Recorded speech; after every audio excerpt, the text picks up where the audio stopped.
a leer ahora, habla de Leviatán, pero no es quién era Leviatán. Y eso no lo vamos a tocar en este capítulo, sino un poquito más adelante. Pero ¿quién era?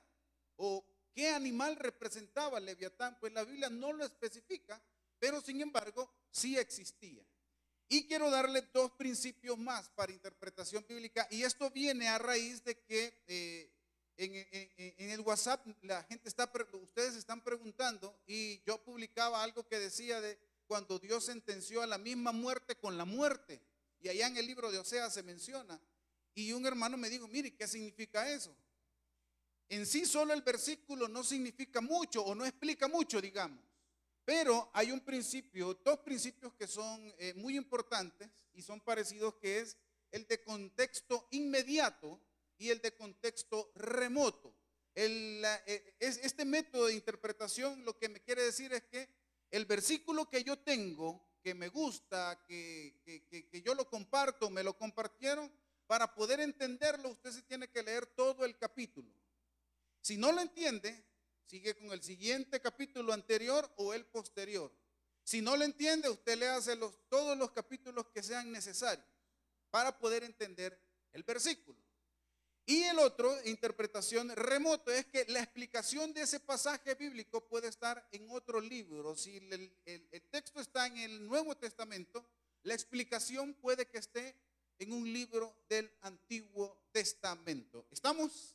Amén. Eso es para conocimiento suyo, para que no le den, como yo le dije, no le den garabato allá afuera, ¿sí? Usted tenga sus fundamentos bíblicos, usted investigue, usted lea y aplique esos principios de interpretación. Ok, hoy vamos a hablar acerca de, siempre estamos hablando del libro de Job, pero hoy, hermanos, fíjese bien, vamos a entender que hay momentos en nuestra vida de frustración. Humanamente es razonable, humanamente es aceptable esos momentos que nosotros tenemos en nuestra vida, donde tenemos dificultades y no hallamos para dónde hacer. Y en este capítulo 3 del libro de Job, encontramos una explicación. Estaba en su punto de quiebre Job, ya no tenía qué hacer, ya no sabía qué hacer, y él da una serie de argumentos en contra, como diciéndole a Pedro para que entienda a Juan. Se lo decía a sus amigos, pero de alguna manera era un reclamo para Dios lo que él estaba haciendo. Ahora, por eso le decía, Job estaba en un punto de quiebre, hermanos. Era entendible la actitud, que ya la vamos a leer, téngamelo ahí el capítulo 3. Porque recuerde que lo que había perdido Job en la primera oleada, le vamos a decir así, en la que Satanás intervino para que la fe de Job saciara o se eliminara. Recuerde que perdió asnas, perdió bueyes y perdió criados. En la segunda ocasión perdió ovejas y perdió los pastores, que eran los que cuidaban las ovejas. Y en la tercera ocasión perdió camellos y también perdió a los criados. En la cuarta perdió a sus hijos. Y en la quinta, usted lo sabe, le llegó una sarna a su cuerpo. Y a partir de ahí, a mí lo que me llama poderosamente la atención, y era lo que se enseñaba el miércoles pasado, porque sus amigos llegaron. Recuerda, el pastor David lo explicaba, sus amigos llegaron porque oyeron que su amigo Job también estaba padeciendo por circunstancias difíciles. Y en el versículo 13 del capítulo 2, que no es lo que estamos estudiando, pero quiero hacerlo mención, habla de que sus amigos llegaron, pero no dijeron nada. O sea, se quedaron, era tan impactante lo que ellos estaban viendo, que ellos no dijeron nada. Se quedaron perplejos.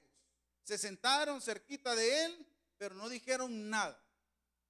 ¿Por qué no hablaron? Pues la escritura bien lo dice, y en el versículo 13 dice, y ninguno, en la segunda parte del versículo, y ninguno le hablaba palabras. Y ahí dice, ¿por qué? Dice, porque veían que su dolor era muy grande. Y explicábamos que la sarna era una enfermedad, eran unas llagas en la piel, son unas llagas en la piel causadas por un parásito y que era contagioso. Y sus amigos, aún sabiendo lo que tenía, aún así llegaron. Eso creo que es de admirar, en el caso de los amigos de Job, pero vieron a Job que había perdido todo lo que yo le mencionaba, sus bueyes, sus ovejas, sus asnas, camellos, criados, pastores, sus hijos, y veían la condición en la que él estaba. Yo no sé si a usted le ha pasado, pero a mí sí me ha pasado en mi vida, en la que he visto el sufrimiento, he visto el dolor en amigos, en conocidos, y uno solo el abrazo le da, porque no hay palabras, quizás en ese momento, como también es impactante para nosotros, así como para el que está pasando esa circunstancia en la que no tenemos nada que decir y solo abrazamos, porque ¿qué le vamos a decir, hermano? Lo lamento, lo siento. Creo que cuando ha fallecido le ha fallecido alguien a una persona, decir lo siento, creo que no entra, ¿verdad? Porque es mentira, no conocemos a la persona que ha fallecido, no lo sentimos. Entonces, en esta circunstancia estaban los amigos de Job, llegaron, mejor solo sentémonos aquí a esperar que muera, porque lo que él tiene es irreversible, lo que él tiene es muy difícil. Pero sin embargo, pasaron, creo que 7 días fueron los que pasaron ellos sentados ahí. Y el dolor, yo quiero que entendamos algo, que humanamente, hermanos, el dolor, yo quiero que nosotros nos pongamos en los zapatos, en las sandalias de Job, que lo entendamos a él todo lo que él había perdido. Entendamos que perdió a su propia familia, a sus hijos, y entendamos el dolor, porque ahí en el versículo 13 dice, su dolor era muy grande, o sea, no solo tenía las llagas en todo su cuerpo, dice que desde la cabeza hasta la punta de los pies tenía la sarna, y le dolía, le causaba dolor, y lo único, dice también, que lo que apaciguaba el dolor era sentarse en la ceniza, porque estaba heladita la ceniza, era lo único que apaciguaba. Pero existía un dolor extremo en la vida de él. Y perdió sus bienes, perdió sus hijos, y había un dolor extremo en la vida de él, y él llegó a su punto de quiebre, y es donde empieza a hablar el capítulo 3 del libro de Job, donde él viene porque sentía ese dolor grande. Y mire lo que dice el versículo del 1 en adelante. Vamos a leer algunos de los versículos, no lo vamos a leer todo, pero mire lo que dice el versículo 1 del capítulo después. Después de esto, de que sus amigos habían llegado y no habían dicho nada, después de esto abrió Job su boca y maldijo su día. Y exclamó Job y dijo, mire, impresionante lo que dice este señor, perezca el día en que yo nací. Y la noche en la que se dijo, varón es concebido, sea que el día sombrío y no cuide de él Dios desde arriba, ni claridad sobre él resplandezca, aféenlo tinieblas y sombra de muerte, repose sobre él el nublado, que lo haga horrible como día caliginoso, que es un día sombrío, un día oscuro, un día húmedo. Él, por eso le dije, pongámonos en los zapatos de Job, hermano. Había perdido todo. Y el dolor era tan ingrato, tan inmenso, que él mejor empezó a decir, el día en que yo nací mejor hubiera muerto.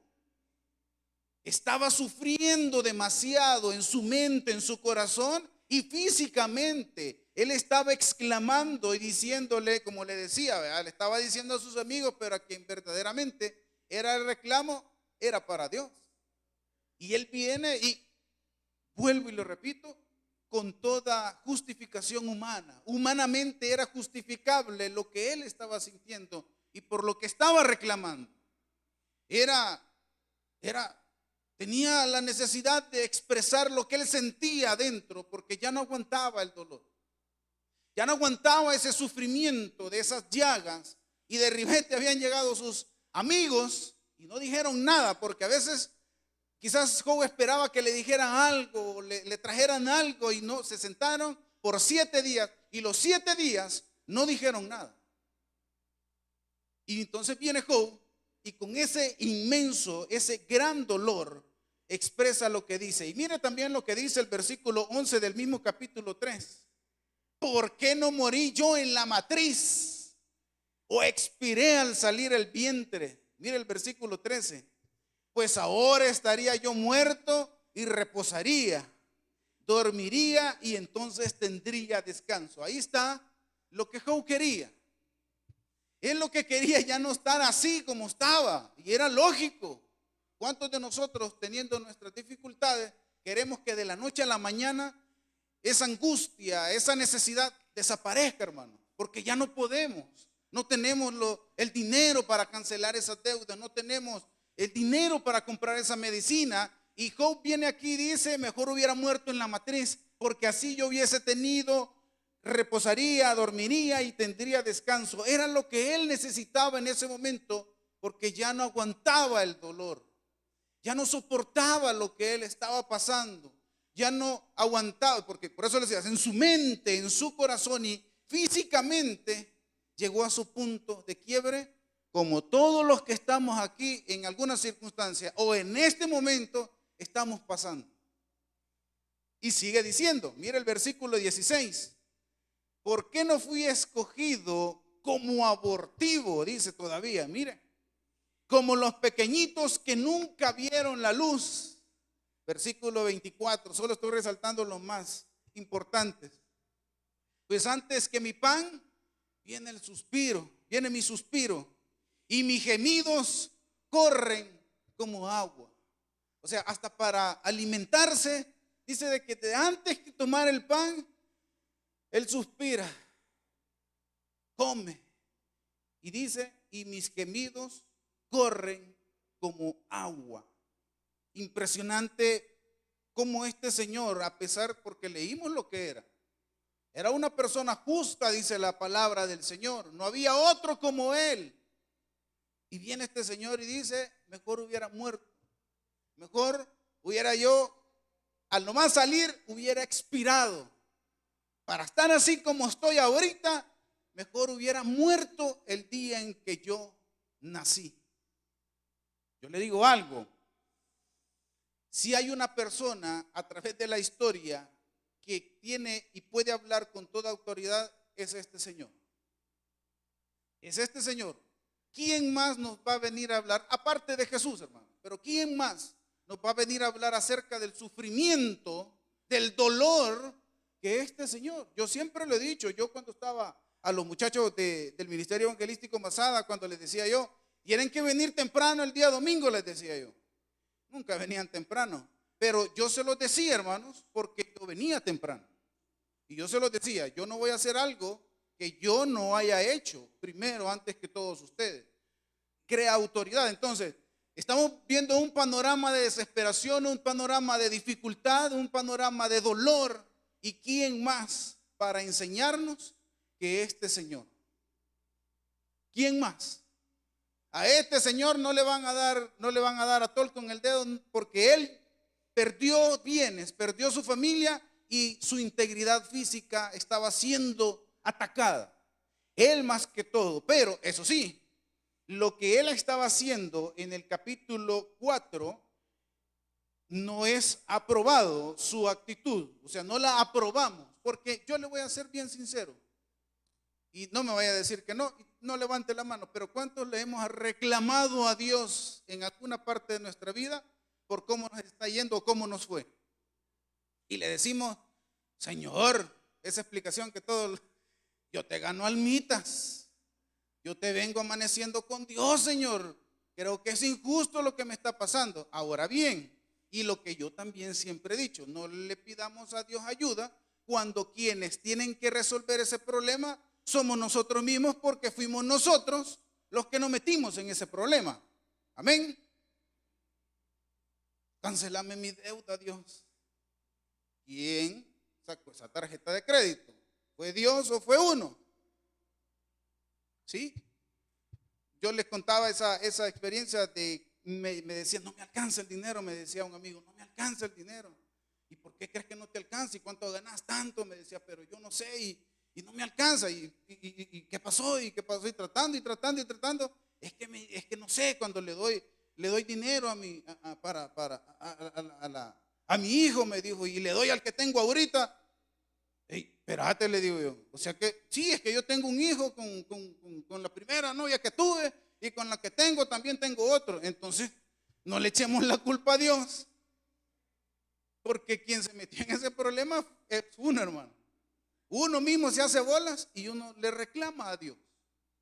Todos hemos pasado por esa experiencia en nuestra vida en que sí le decimos a Dios, ¿por qué? ¿Por qué? Hay una razón, hay un motivo. Eso es obvio, es evidente.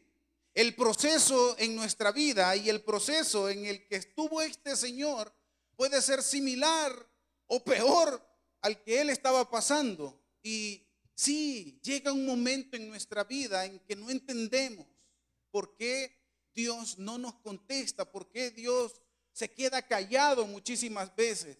O sea, eso es en nuestra vida. Vamos a tener etapas como en la vida de Job, donde estaremos pasando por momentos de dificultad, llegaremos al límite de lo que podemos soportar humanamente. Eso va a ser entendible, hermano, por lo que usted esté pasando.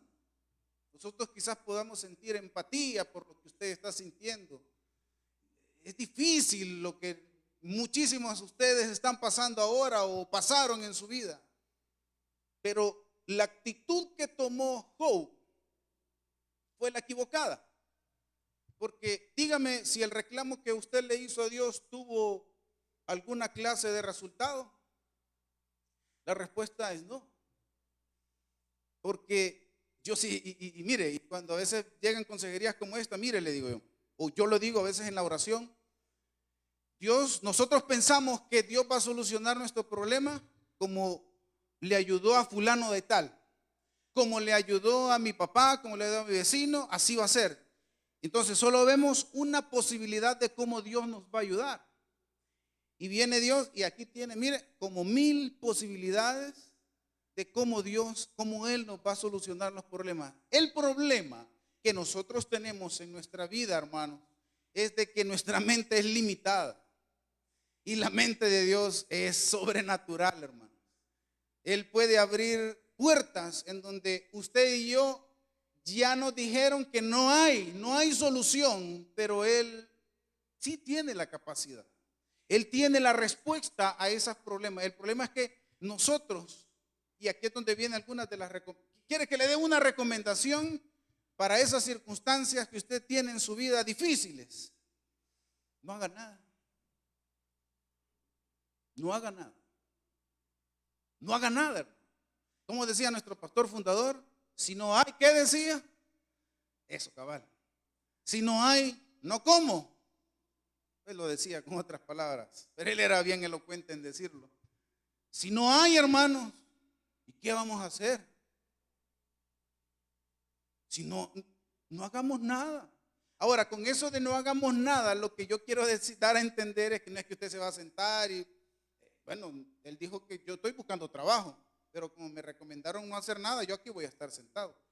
Lo que digo es, cuando no haga nada, es que usted no va a solucionar su problema muchas veces, cuando la dificultad no la hayamos ocasionado nosotros mismos, ¿sí? Pero es Dios el que va a actuar. Pero ojo, mire, porque nuestro mayor error, porque este fue el error de Job en este capítulo 3, él pensó que con su argumento, porque él era justo, él era irreprensible, él era alguien recto, temeroso de Dios, pensó que por dar su argumento, pensó que iba a mover la mano de Dios para que lo sacara de esa dificultad. Y ese es el error de muchos de nosotros, pensar de que por lo que somos, por lo que decimos, por lo que andamos haciendo, por lo que andamos sirviendo, pensamos que eso nos justifica para mover la mano de Dios. Y le voy a decir algo, en su dificultad, en su problema que usted está pasando, razonable, justificable, en el punto de quiebre que está Job, ¿sabe qué va a hacer Dios muchas veces? No va a decir nada. Nada, hermano. Pero hasta esa es respuesta de Dios. Usted va a orar, usted va a leer la Biblia y no va a sentir que Dios le está hablando. Y es frustrante porque las etapas en la vida donde yo le clamé más a Dios, Él nunca me contestó. Y sin embargo no estoy resentido por eso. Al contrario, me ayudó a crecer para entender que hay cosas que me corresponden hacer a mí y no a Dios. Hay pasos, hay decisiones, hay amistades que hay que romper, pero esas las tomo yo, hermano.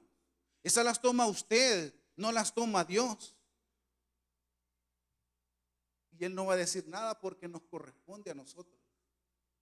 Y Él no tiene nada que decir porque todo lo que tuvo que haber dicho, mire, ahí lo tiene en la Escritura. Y por eso le damos esos principios de interpretación para que usted, lo que nosotros le decimos, mire, usted en eso del WhatsApp que nosotros les estamos mandando, ya salieron varios que nos han cuestionado. ¿Y por qué dice esto aquí? Y lo peor que preguntan por otros sermones que uno no ha predicado, hermano.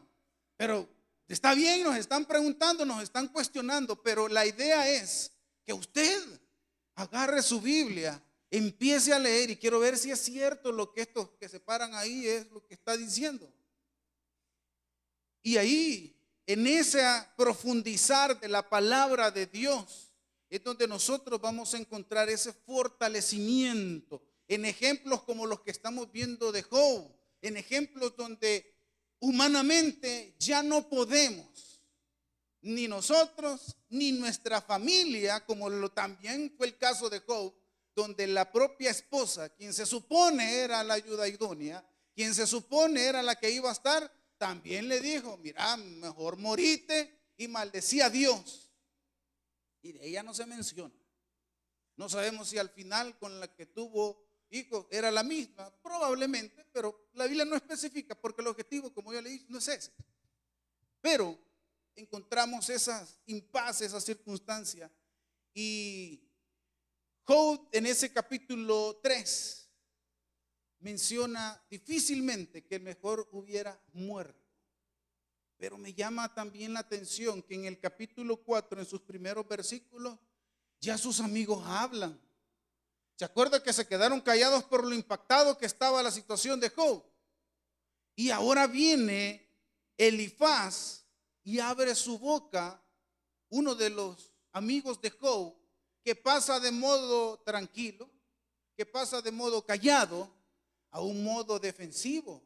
¿Quiere que lo leamos? Mire, el capítulo 4 dice, entonces respondió Elifaz temanita y dijo, miren lo que le dice el amigo a Job. Si probáremos hablarte, te será molesto. Pero ¿quién podrá tener las palabras? Hey, mire hermano, ¿cómo estamos? ¿Cómo llegaron? Impactados, callados. Pero al ver el argumento que Job decía, viene este señor y le dice, o sea que vos pensás que no te vamos a decir nada por lo que acabas de decir. Estaban callados, impactados, y de repente la conversación entre ellos tiene un giro descomunal y este Elifaz le dice, o sea que vos pensás que nosotros nos vamos a quedar callados con todos estos argumentos que acabas de decir. Y mire lo que sigue diciendo. He aquí, versículo 3, he aquí tú enseñabas a muchos y fortalecías las manos de los débiles. Al que tropezaba, enderezaban tus palabras y esforzaban las rodillas. Mira el versículo 5. Mas ahora que el mal ha venido sobre ti, te desalientas. Y cuando ha llegado hasta ti, te turbas. ¿No es tu temor a Dios tu confianza? ¿No es tu esperanza la integridad de tus caminos? Hey, ¿no era vos al que estaba como vos ahora estás? ¿No era vos al que le decías, hey hermano, adelante, siga en los caminos del Señor? ¿No era vos ese? Mire el amigo de Job, que de un momento callado, ahora se alteró y yo creo que hasta se enojó, se ofendió. Hey, este que no era el que confiaba en Dios y ahora está reclamándole a Dios. Y nosotros qué vela tenemos en ese entierro, decíselo a él. Pero le decía, se lo estaba diciendo a Pedro, ¿verdad? Para que entendiera Juan. Se lo estaba diciendo. Yo me imagino a Job todo dolorido diciéndole, en frente de sus amigos, yo me hubiera muerto. Yo no, y los amigos, hey, nosotros no tenemos la culpa. A quien debería decirle que no es justificable, pero no es a nosotros, es a Dios. Pero que no era vos. Y Elifaz sigue hablando, pero ese es el estudio que se va a realizar el próximo miércoles. Yo el mensaje que les tengo, mis hermanos, es lo que yo les decía. Job, una persona justa, que perdió todo bien, toda posesión, perdió su familia y perdió su integridad física, que llegó a su punto de quiebre, justificable en todos los medios, al igual que su circunstancia que pasó o la que está pasando. Es justificable que usted tome probablemente la actitud de Job.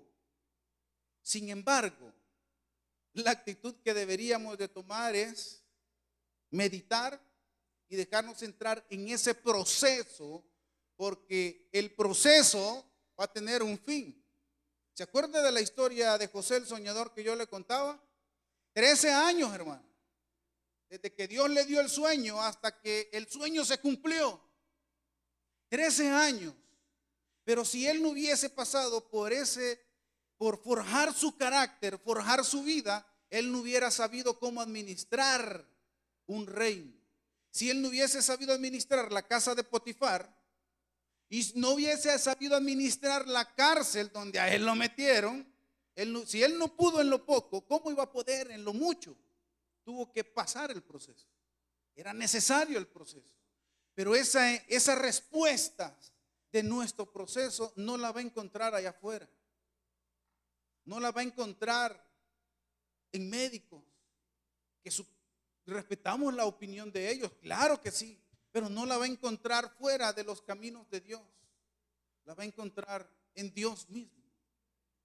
Ahí la va a encontrar, en su palabra. Y como le decía, no hacer nada, dejar que Dios haga todo, porque el proceso en nuestra vida va a concluir. ¿Cuándo? No lo sé. En la vida de José fueron 13 años. En la vida de Moisés fueron 40 años. Hasta que Dios lo llamó y todo eso. No sé, puede ser mañana. Eso usted lo va a determinar con Dios. No con nosotros, no con su familia, no con sus vecinos. Es Dios en la vida de nosotros, ayudándonos a todo este proceso. ¿Por qué no le da un fuerte aplauso al Señor? Y oramos. Bendito Dios, gracias por la oportunidad de poder compartir tu palabra, Señor. Te pedimos, te rogamos que tu Espíritu Santo, Dios, pueda hablarnos, pueda guiarnos en nuestro proceso, Dios.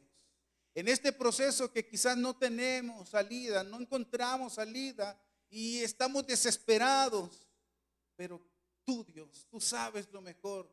Tú sabes lo mejor en nuestra vida. Tú sabes la respuesta, que podamos tener esa determinación en nuestra vida de que tú es el que nos vas a socorrer tarde o temprano. Cuando menos lo esperemos, serás tú el que esté en nuestra vida, Dios, ayudándonos para poder salir adelante. Ayúdanos.